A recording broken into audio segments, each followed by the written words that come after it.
Bukan Aceh namanya jika kilauan barang berharga tidak ditemukan di dalam perut bumi. Belanda saja berulang kali ingin menguasai tanah Aceh, namun dipatahkan oleh para pejuang. Kandungan dalam perut bumi Aceh inilah sang ibu pertiwi merengek-rengek minta Aceh bergabung dengan Indonesia. Dari minyak, gas, emas, biji besi dan batu bara, semuanya dikandung dalam perut bumi Aceh. Namun sayang, pembagian hasil oleh negara yang tidak seimbang sehingga Aceh masih terpuruk dalam pagar kemiskinan. Kehadiran negara yang seharusnya bisa menata lebih baik hasil alam Aceh, tapi justru malah lebih buruk.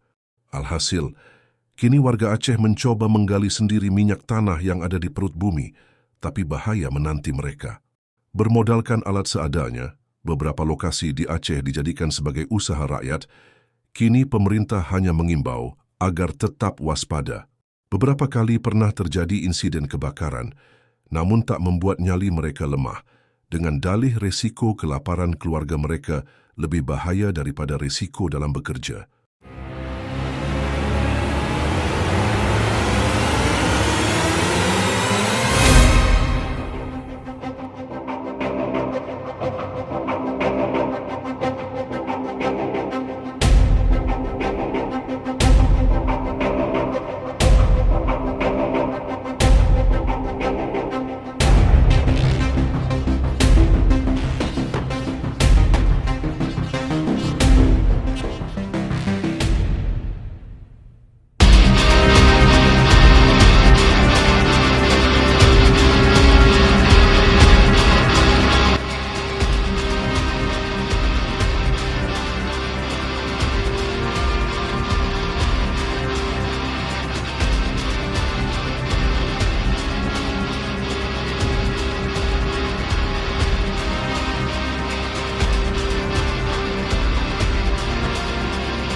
Bantu yo hai mano.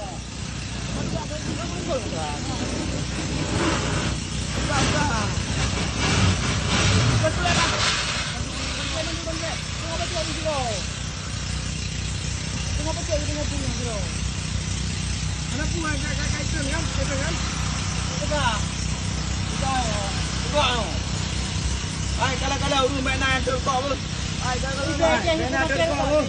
Hai ruko mainan no. Ana. Lagi lu kontrol dulu. Bang. Hai dulu.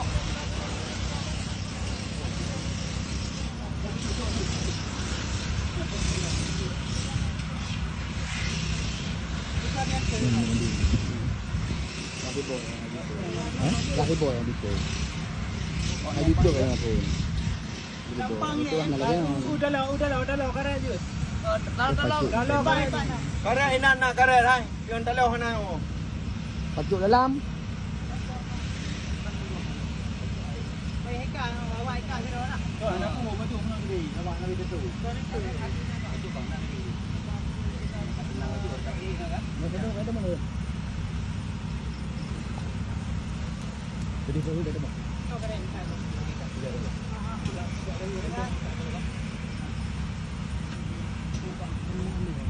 Dah ada mana? Oh, dia ada mana?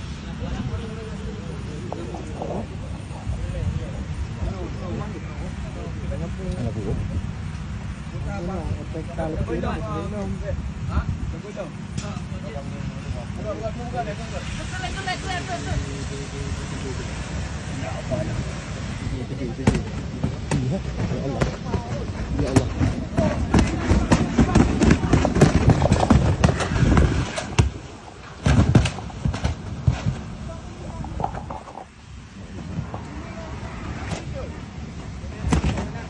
Hana.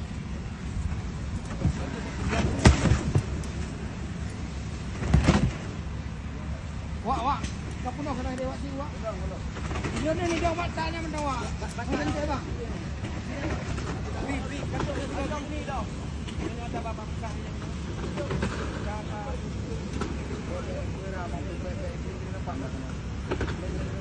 Oh, jangan je, jangan ku draw benda je. Baik tidak, baik kering-kering.